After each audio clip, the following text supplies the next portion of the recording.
This episode of FilmRiot is brought to you by Domain.com. Today on FilmRiot, we visit the set of Dead Rising Watchtower, and I become a zombie.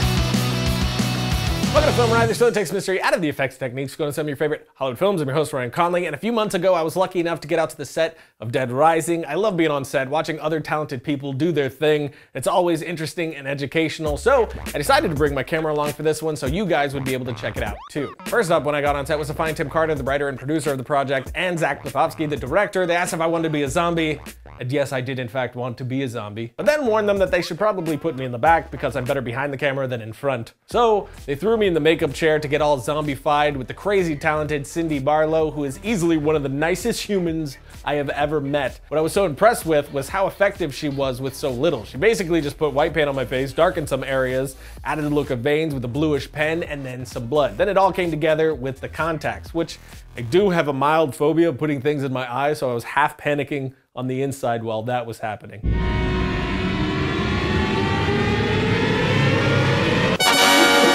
Final touches was to throw some blood in my mouth, which she did with what she called a blood bear. This is a honey bear bottle filled with blood. Really good idea for dishing out blood when needed on set. Blood bears. Then it was off to set, which of course the best part about this is to watch other filmmakers doing their thing, seeing the different process and approach for each. Zach walked around with his wireless monitor so that he could stay close to the actors while running takes. Makeup artists were attending to all their cast of actors and zombies. It was just a well-oiled machine moving perfectly together. And the set looked great. They had a great location to which they added some great little extras to make it even more visually interesting, like of course, haze. But then even though I warned them that I would probably be a terrible zombie and they should hide me in the back, I was second in line right behind a professional stunt woman named Cassandra. The thing about stunt people is they're totally in tune with their movements. They can tap perfectly into those physical performances, so she passes the camera looking amazing.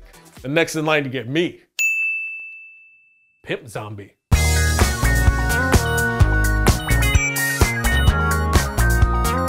I really have no idea why my version of a zombie is me with clumsy swag.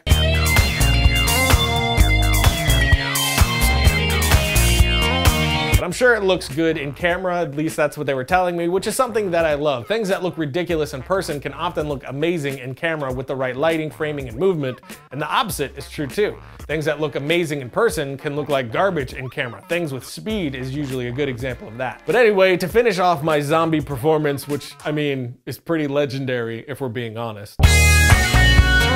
We all bum rush a door and then claw away at it, and then I'm killed and then hide behind a door while the other actors finish out the scene, which led us to my other zombie persona, Creeper Zombie.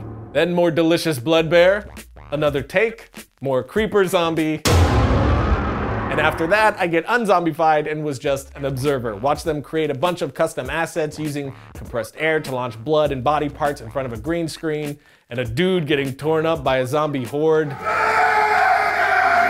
Then there was day 2, which consisted of even more zombies and explosions. This was a bit more of an action-driven day, some quiet moments thrown in as well. One thing that I always love seeing on set is an AC's cart. This guy just hung back and pulled focus off the monitor like a boss, while they were shooting on red and almost always with 2 cameras it seemed. Then another stuntman did an arm burn, which is always cool to see in person. Best part about that is how calm they always are when they tell him to put him out at the end of a take. Nice! Put him out. Perfect, Mark. Yeah, you know, if you have a second, if you're not too busy, maybe you could put out the fire that's on my fucking arm. If you're not too busy, that is. Putting him out. Then I wrapped up my last night with a lovely conversation with the undead, who was chilling with a knife in his back. The biggest takeaway from all the sets that I've been on is that all the stuff that they do is basically the exact same thing that we all do.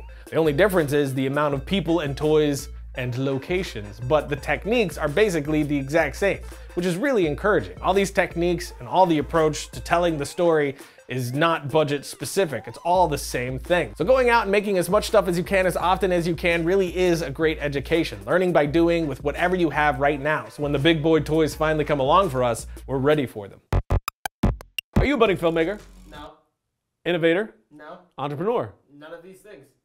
Well, if you are, domain.com is the best place to go for your next great idea. And they got ways to lock in your brand like never before with a growing list of different extensions. There's like 200 plus extensions now, and that list is still growing. You can get things like .ninja, .nyc, .expert, .club. Josh. I don't think so. That would be kind of awesome, especially if you got like www.josh.josh. That would work out nice. And if you want to save 20% off anything you're getting from domain.com, you can use the coupon code FilmRiot at checkout for discounts on your web hosting, on your domain names, and on some email action. So when you think domain names, think domain.com. Logo. But that's it for today. If you want to check out Dead Rising, it's available on Xbox right now if you are a gold member, and it's on Crackle for free starting tomorrow. So definitely check that out so you can watch me be a pimp zombie. And if you want to connect with the director of the film, Zach, check out the notes sections below for links to his social pages and website. And as a reminder, next week finally starts our epic summer event. On Thursday, April 2nd, we're releasing my latest short film along with part 1 of the making of our short. So yes, tell your friends and stuff. And that's it. I'll see you guys next week when we start 3 months of epic.